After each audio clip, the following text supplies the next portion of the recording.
Training stress. So training stress is a value that we can essentially come up with that will tell us roughly the amount of training stress that may exist within any training modality.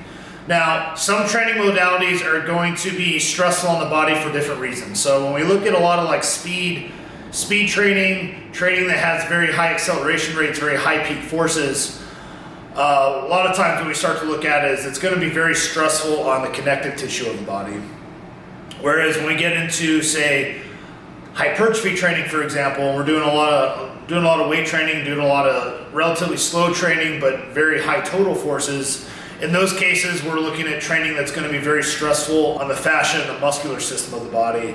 And when we start looking at training where the total volume of work is very high, but the intensity is very low, especially when we're doing like rowing, cycling, running, hiking, cross-country skiing, that kind of stuff, things they're using where the energy output is very high.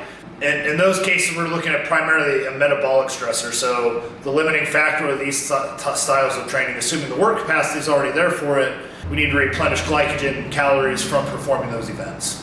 When we look at training stress, some training means are going to be stressful on the body for different reasons. But when we start but at the same time, we can still get an idea for the total stress of a program, especially when we're starting to mix different styles of training, whether we're trying to balance out aerobic training, strength training, speed training, that kind of stuff.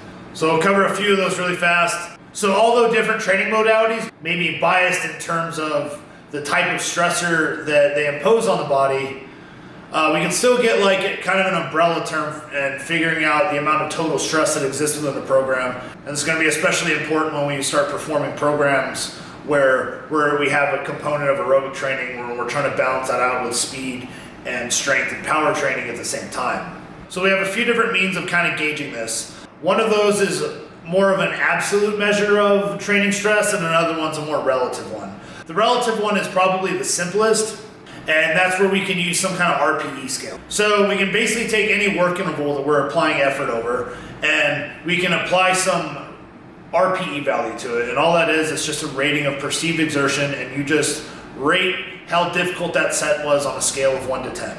So if you're benching some weight or whatever, and you do 10 reps with that weight, and you're only capable of doing 10 reps, and you try to do an 11th one, and you can't do it, your difficulty for that set, you did an RPE of 10. Now, if you did 9 reps, but you were capable of doing 10, and you had like one more in the tank, we'd call that an RPE of 9. So on and so forth if you do 8 out of 10 reps or 7 or so. So whenever you leave a rep in the tank, you would subtract 1 off that RPE value of 10. So a lot of weight training stuff, depending on the number of reps that you leave in the tank, generally you subtract the number of reps that you leave in the tank from an RPE value of 10, and that's generally how a lot of RPE scales in terms of weight training are often organized. So from there, we can basically rate the difficulty of a set. Now, things are a little bit different in terms of like running and jumping kind of stuff, but for the most part, even if we kind of get away from the more technical of just counting reps, if we just say, hey, that felt like a 7 out of 10 or an 8 out of 10, that felt like 10 out of 10, like it took everything I had to do that set, or that was really easy, it was a 3 out of 10. We can essentially apply that to any sort of training modality, and that gives us a general idea for the relative training stress of that set. So when we want to look at the training stress of say an entire workout session, we would simply say, okay, well, if you did 7 sets at an RPE value of 6, well, you would take 7 times 6, and that gives you a total value of 42. Likewise, if you do like, a set with an RPE of 5, another one with a set of 10, and then you did like 3 sets with 8 or whatever, that would give you a total RPE value of 39.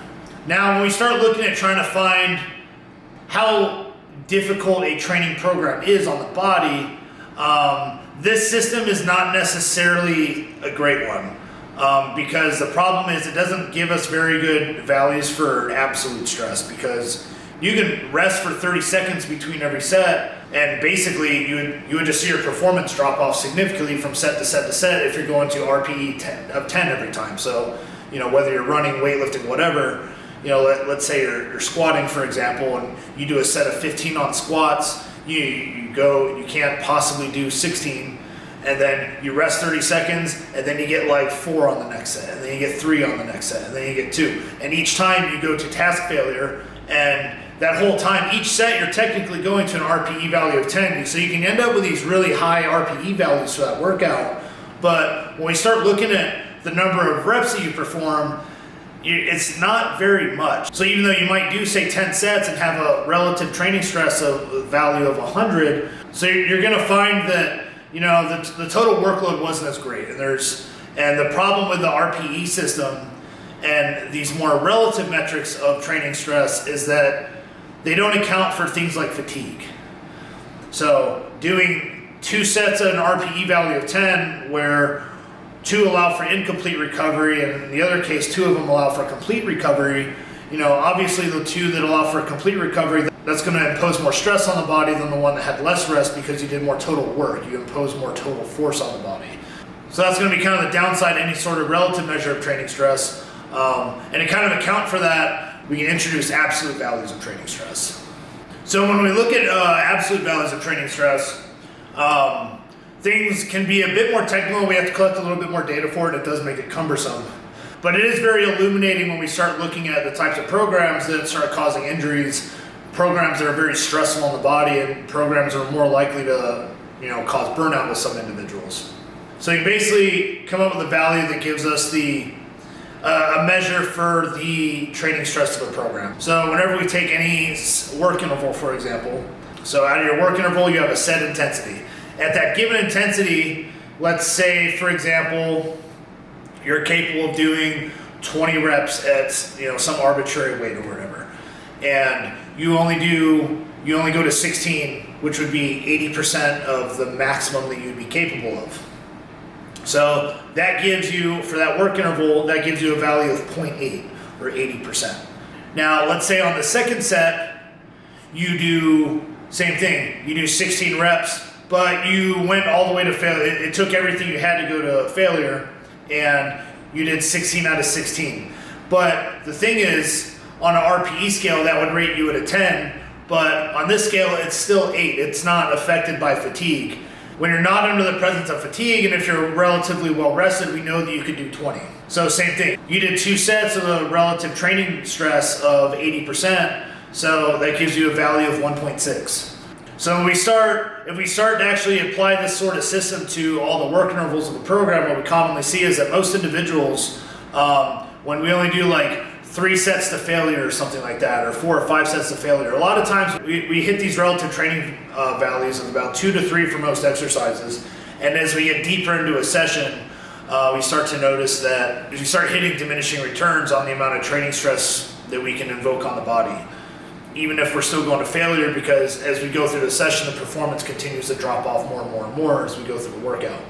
And this is where we start to see things like when we utilize training methods like having higher training frequencies. Allows us to train at much higher relative training volumes, because we're eliminating fatigue from a lot of the sessions. We're able to perform a lot more training without being in the background of all this fatigue that's going to lower our performance.